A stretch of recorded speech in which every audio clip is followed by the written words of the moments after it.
Supreme court के जो benches का बनना है या सो मोटो लेना है, ये तमाम बातें बहस तलब हैं और इन पे बहस हो सकती है। और मेरा ये ख्याल है कि पॉलिटिकल पार्टीज को एक कंसेंसस से इसके ऊपर बढ़ना चाहिए। ये तो बात सही है, सुप्रीम कोर्ट में या सारी हमारी सुपीरियर कोर्ट्स में जजेस की तैनाती से लेके बेंचेस बनाने के इख्तियारात, सो मोटे इख्तियारात, इनके ऊपर एक गौर हौज की ज़रूरत है, जस्टिस सिस्टम को बदलने की ज़रूरत है। लेकिन दूसरी तरफ आप देखिए कि हमें एक मौका होता है हर काम का। इस वक्त अगर सजाद अली शाह साहब को जब 1997 में हटाया गया था, सुप्रीम कोर्ट के ज़्यादातर जजेस ने हटाया था, लेकिन आज वो विलन नहीं है। सजाद अली शाह हीरो है और जिन जजेस ने हटाया था वो विलन है। वक्त होता है हर काम करने का। ये पार्लियामेंट कर सकती है। जी मौसम साहब, ये सवाल है कि प्राइम मिनिस्टर शहबाज शरीफ साहब ने तनकीद का निशाना बनाया है कुछ देर पहले एक वक्त जुडिशरी को। उन्होंने कहा है कि उन्होंने ये भी हवाला दिया कि सियासतदानों पर इतने केसेस हैं तो जजेस पर कितने हैं। इसके साथ उन्होंने कहा है कि ये जो 3-2-4-3 ये जो फैसले का तनासुब बार बार कल से बताया जा रहा है, उस हवाले से उन्होंने ये भी कहा है कि इस हवाले से अब हमें कानून साजी की जरूरत है। अगर हमने सबक न सीखा तो हमारे लिए फिर आगे बहुत चले। देखिए, मैं समझता हूँ कि कानून साजी होनी चाहिए, कोई शुबा ही नहीं है। सुप्रीम कोर्ट के इख्तियारात को लेके और तैनातियों को लेके इसके ऊपर होना चाहिए। और अगर फेयर सिस्टम हमें मिल जाए, जो मरियम नवाज और कहते हैं ना कि फेयर और तराजू के दोनों पलड़े बराबर होने चाहिए और उसके बाद लेवल प्लेइंग फील्ड होनी चाहिए। जिस दिन पाकिस्तान में ये दोनों प्रिंसिपल लग गए ना, मरियम नवाज साहिबा जो है उनको अपना मेकअप का सामान भी पैक करने का टाइम नहीं मिलना, इन्होंने लंदन भागना है। तो इसलिए ये करें, वो काम करें, ये लेवल प्लेइंग फील्ड और तराजू के दोनों पलड़े बराबर करें। और उसके बाद देखें इन्हें कैंडिडेट भी कोई मिल गया तो मुझे कहिए। शहबाज शरीफ कह रहे हैं कि आज भी लाडला है।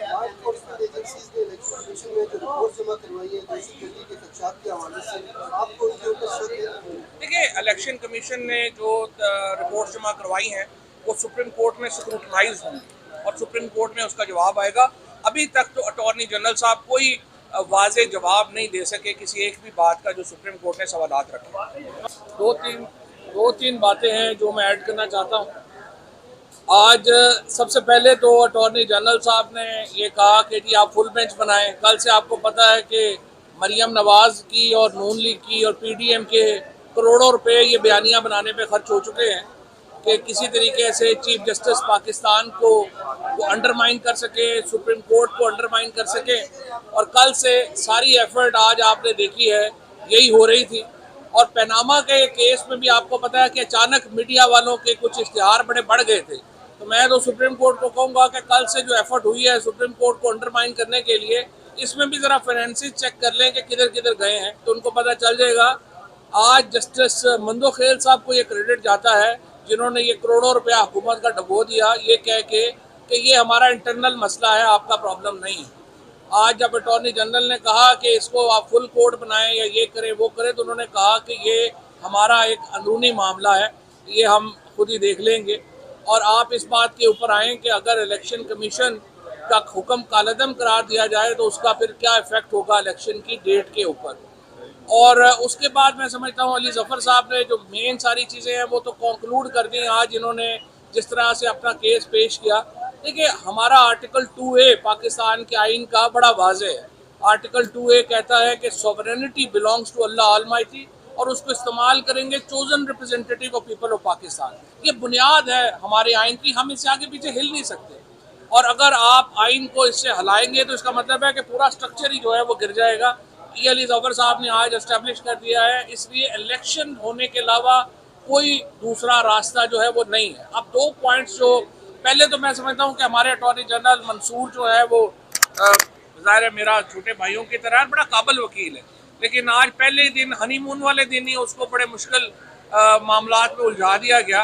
और अगर जजेस ने भी बड़ा कोशिश की कि उनको, लेकिन मुनीब अख्तर साहब के सामने मुझे लगा कि जैसे वो शिकारी की फ्लड लाइट होती है ना, गोश्त खरगोश के ऊपर पड़े तो आंखें चुदिया जाती है, बेचारा ठटर जाता है। आज हमारा अटॉर्नी जनरल का वही हाल था। तो आर्गूमेंट उनके बड़े इंटरेस्टिंग है। एक आर्गूमेंट ये है कि देखिए हमारे पास पैसे नहीं हैं। अब आप मुझे बताइए, मैं तो रिक्वेस्ट भी वहाँ करना चाह रहा था कि अगर एक एटमी मुल्क जिसके पास एटमी ताकत का हामिल मुल्क ये कहे कि हमारे पास 8, 10, 15 मिलियन डॉलर भी नहीं है इलेक्शन कराने के लिए, आप अपना क्या बता रहे हैं लोगों को। अमेरिका की कल कांग्रेशनल हेयरिंग्स होगी वो कहेंगे जिस मुल्क के पास 10-15 मिलियन डॉलर नहीं है इलेक्शन कराने के लिए, उसके ऊपर आपने ये एटमी ताकत का सारा मामला उसके पास है। क्या ये दुनिया को हम डरा नहीं रहे अपने हालात से? फिर आप कह रहे हैं कि जी सिक्योरिटी इतनी खतरनाक हो गई है कि हमारे पास लोग ही नहीं है अपने स्पेयर करने के लिए। आप क्या इंटरनेशनल इन्वेस्टर का या पाकिस्तान में बिजनेस को इससे आप क्या उसका माहौल बेहतर कर रहे हैं? मैं तो सुप्रीम कोर्ट से ये दरख्वास्त करना चाहता हूँ कि इनके ये दोनों आर्गूमेंट सुन लें, लेकिन इनको लिखें ना, क्योंकि अगर ये लिखेंगे तो कल कांग्रेशनल हियरिंग्स में, कल दुनिया में ये चीज़ें पेश होंगी कि पाकिस्तान की हुकूमत तो खुद कह रही है कि हमारी हालत इतनी पतली है कि हम 10-15 मिलियन डॉलर देने जोगे भी नहीं हैं, और हम 15-20 हज़ार लोग भी हमारे जो है वो फौज से स्पेयर नहीं हो सकते इलेक्शन कराने के लिए। इमरान खान के घर के ऊपर जमान पार्क पे हमला करना हो तो 1 घंटे में 4500 लोग अरेंज हो जाते हैं, इलेक्शन कराने हो तो फिर इनके पास लोग नहीं है। मेरा ये ख्याल है कि बड़ा अच्छे माहौल में और एक कंसेंसस से सुप्रीम कोर्ट आगे बढ़ रही है।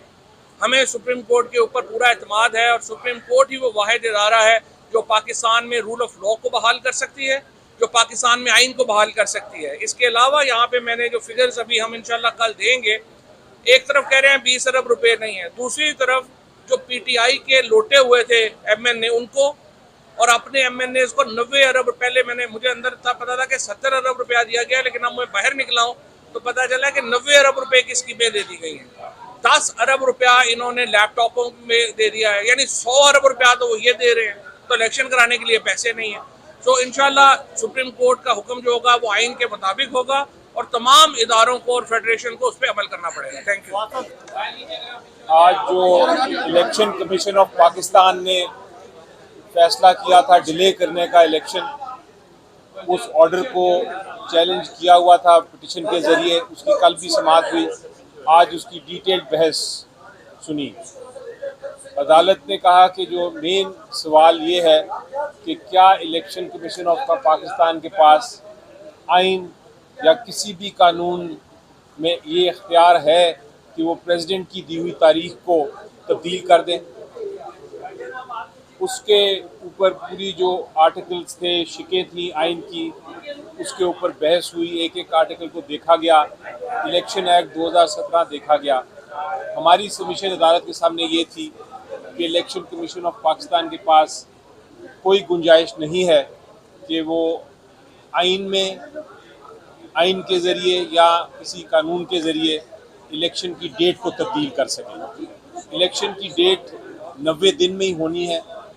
इलेक्शन जो है वो एक बुनियादी हुकूक है, हक़ है लोगों का, पॉलिटिकल पार्टी का भी, हर सिटीज़न का, पाकिस्तान के हर शहरी का, कि वो इलेक्शंस में पार्टिसिपेट करे, अपनी रिप्रेजेंटेटिव जो असेंबली है उसको इलेक्ट करे, उसके बाद हुकूमत बनाए।